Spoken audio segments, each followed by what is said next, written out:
Assalamualaikum warahmatullahi wabarakatuh. Kami dari kelompok 7 akan mempresentasikan hasil kerja kelompok kami, yaitu ERP, Enterprise Resource Planning, yang beranggotakan 3 orang. Yang pertama yaitu ada saya sendiri, Mukni Labib. Kemudian yang kedua ada Pilar Aristianto. Yang ketiga ada Rizka Amalia Putri. Untuk slide pertama akan dijelaskan oleh Rizka Amalia Putri. Mari kita dengarkan dengan seksama. Baik, bersama saya Rizka Amalia Putri, saya akan menjelaskan sedikit mengenai ERP atau Enterprise Resource Planning, yaitu suatu sistem informasi yang dirancang untuk mengintegrasikan dan mengotomatisasi proses bisnis utama dalam suatu organisasi, yaitu seperti perencanaan, produksi, penjualan, pemasaran, distribusi, akuntansi, dan juga keuangan dalam satu platform terpadu. Tujuan utama adalah untuk mengatasi hambatan-hambatan yang sering dilakukan pada sistem tradisional dengan memudahkan pertukaran data dan informasi antara departemen dan perusahaan. Kemudian di sini ada manfaat dari ERP. Yang pertama ada peningkatan efisiensi, kedua ada pengolahan data yang lebih baik, dan yang ketiga ada penghematan biaya. Kemudian yang pertama, peningkatan efisiensi. ERP mengotomatisasi berbagai proses bisnis yang sebelumnya dilakukan secara manual, kemudian mengurangi duplikasi pekerjaan dan meningkatkan produktivitas karyawan. Yang kedua, pengolahan data yang lebih baik. Dengan sistem ERP, semua data perusahaan terintegrasi dalam satu platform, jadi tidak bercabang. Kemudian yang ketiga, di sini ada penghematan biaya. ERP dapat mengurangi biaya operasi dengan merampingkan alur kerja dan mengurangi ketergantungan pada pekerjaan manual. Yang keempat, meningkatkan kolaborasi. ERP menyediakan platform terpusat yang memutuskan departemen-departemen dalam perusahaan untuk bekerja secara lebih terkoordinasi ataupun terjadwal. Baik, kemudian di sini ada modul-modul software ERP. Yang pertama ada keuangan, bertanggung jawab untuk mengelola seluruh proses keuangan perusahaan, termasuk pembuatan laporan keuangan, pembukuan, pengelolaan anggaran, serta perencanaan dalam analisis keuangan. Yang kedua ada sumber daya manusia, mengelola data karyawan, mulai dari informasi pribadi, gaji, tunjangan, hingga pelatihan dan pengembangan terkait SDM. Dan yang ketiga ada produksi, pengelolaan proses produksi termasuk penjadwalan produksi, pemantauan persediaan bahan baku, dan pengendalian kualitas produksi. Baik, untuk selanjutnya akan dilanjutkan dengan rekan saya, yaitu Pilar Aris. Waktu dan tempat saya silakan. Saya akan melanjutkan presentasi dari teman saya, itu modul-modul software untuk ERP. Nomor 4 yaitu manajemen rantai pasokan atau supply chain management. Modul HCM ini mengelola seluruh aspek rantai pasokan mulai dari pengadaan bahan baku, pengelolaan persediaan, distribusi barang, hingga logistik. Nomor 5, penjualan dan pemasaran atau sales and marketing. Mengelola proses penjualan mulai dari pencatatan pesanan pelanggan, manajemen hubungan pelanggan, hingga analisis pasar. Industri yang menerapkan ERP yaitu manufaktur. Kenapa manufaktur menerapkan? ERP digunakan untuk mengelola proses produksi, persediaan bahan baku, controlling kualitas, dan distribusi. Sistem ini membantu pemantauan real time dan efisiensi produksi secara menyeluruh. Selanjutnya, industri retail membantu dalam mengelola stok, pengadaan, distribusi, dan penjualan. ERP memastikan kesediaan barang yang optimal dan meningkatkan strategi pemasaran serta kepuasan pelanggan. Selanjutnya yang ketiga itu kesehatan. Digunakan untuk manajemen catatan pasien, perawatan medis, dan logistik rumah sakit. ERP meningkatkan efisiensi layanan dan kualitas pelayan kesehatan serta keseluruhan. Keempat, keuangan. ERP mendukung pengelolaan laporan keuangan, audit, dan risiko. Sistem ini meningkatkan akurasi transaksi dan kepatuhan terhadap regulasi. Selanjutnya, pendidikan karena bermanfaat untuk administrasi akademik, manajemen, dan siswa, dan perencanaan sumber daya pengajar.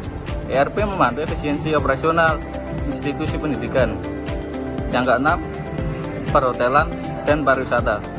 digunakan untuk pengelolaan reservasi, pelayanan tamu, dan kebutuhan logistik. ERP meningkatkan efisiensi operasional serta kepuasan pelanggan dalam industri layanan ini. Oke, selanjutnya ini contoh nyata perusahaan di Indonesia yang telah mengimplementasikan ERP. PT Telkomsel mulai menggunakan sistem ERP berbasis SAP ERP Enterprise sejak 2002 untuk mendukung operasional seperti integrasi data pelanggan dan vendor analisis konsumen serta audit. ERP membantu Telkomsel mengelola distribusi dan infrastruktur secara efisien serta meningkatkan layanan dan strategi bisnis berbasis data pelanggan. Selanjutnya PT PLN menggunakan sistem ERP untuk mengintegrasikan operasional internalnya, terutama di bidang teknologi informasi, keuangan, dan manajemen aset. ERP meningkatkan komunikasi dari pengelolaan data terpusat antara kantor pusat dari cabang, sehingga proses pelaporan, pengadaan, dan distribusi energi menjadi lebih efisien dan baik. Kemudian untuk contoh yang ketiga yaitu PT Pertamina. PT Pertamina mulai menerapkan sistem ERP mulai dari 2005. Mereka menggunakannya untuk mendukung berbagai proses penting seperti project management, business management, serta pengembangan sistem operasi internal perusahaan. Untuk yang keempat yaitu PT Ballfood Indonesia. Awalnya mereka menghadapi kendala dalam adaptasi internal dan integrasi data. Namun seiring waktu ERP memberikan dampak positif dengan meningkatkan efisiensi proses produksi, distribusi, pengelolaan bahan baku, dan pelaporan keuangan secara integrasi, sehingga perusahaan lebih responsif terhadap permintaan pasar. Slide selanjutnya yaitu kelebihan dan kekurangan ERP. Kelebihan yang pertama yaitu integrasi proses bisnis secara menyeluruh, seperti keuangan, akuntansi, produksi, pemasaran, logistik, dan sumber daya manusia. Hanya beberapa departemen yang digabungkan oleh sistem ERP menjadi satu platform yang kohesif. Kemudian yang kedua yaitu efisiensi dan optimalisasi proses. Contohnya yaitu adalah produser entry data ganda yang sering terjadi pada saat sistem tidak terintegrasi. ERP memungkinkan data diakses oleh beberapa departemen sekaligus dan hanya perlu memasukkan satu kali. Yang ketiga yaitu meningkatkan kualitas dan kecepatan pengambilan keputusan. Melalui dashboard dan laporan analisis, manajemen dapat langsung mengamati kondisi perusahaan karena sistem ERP menawarkan data waktu yang nyata. Hal ini memungkinkan pengambilan keputusan berdasarkan fakta. Kemudian yang keempat yaitu standarisasi dan kepatuhan.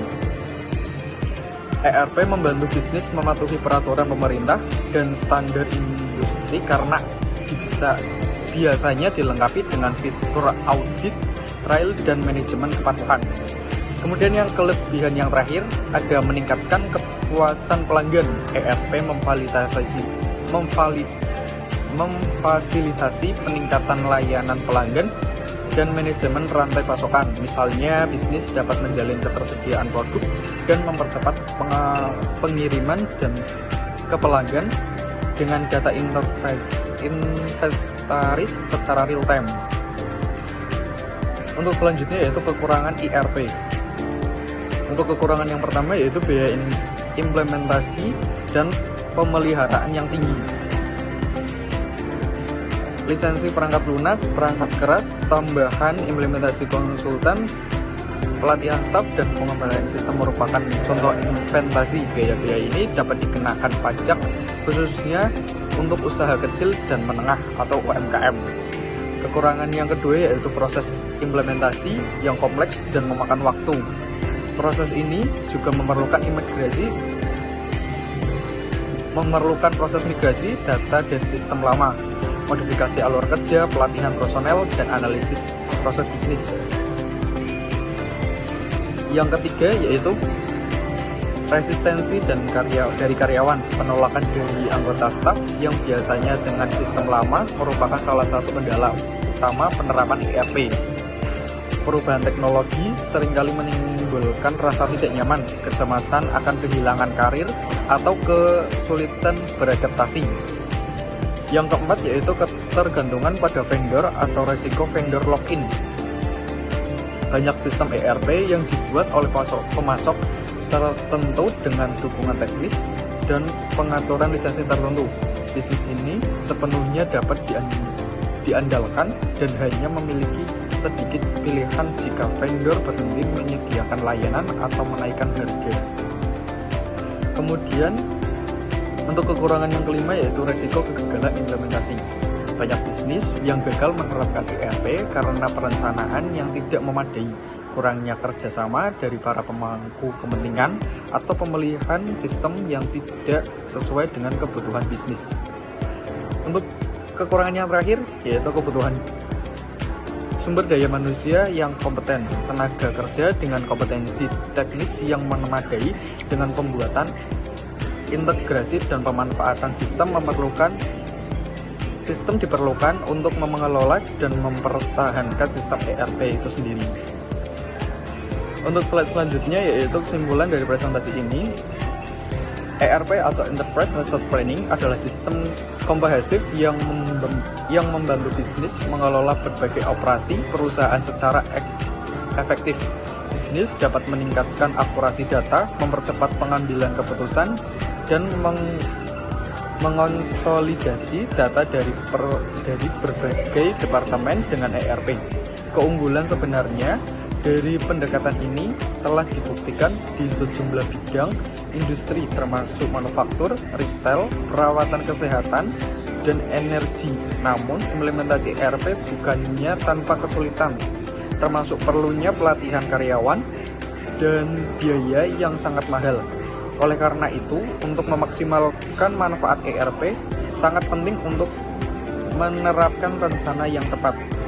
Demikian presentasi dari kelompok kami. Terima kasih atas perhatiannya. Kami ucapkan terima kasih. Assalamualaikum warahmatullahi wabarakatuh. One is the loneliest number that you'll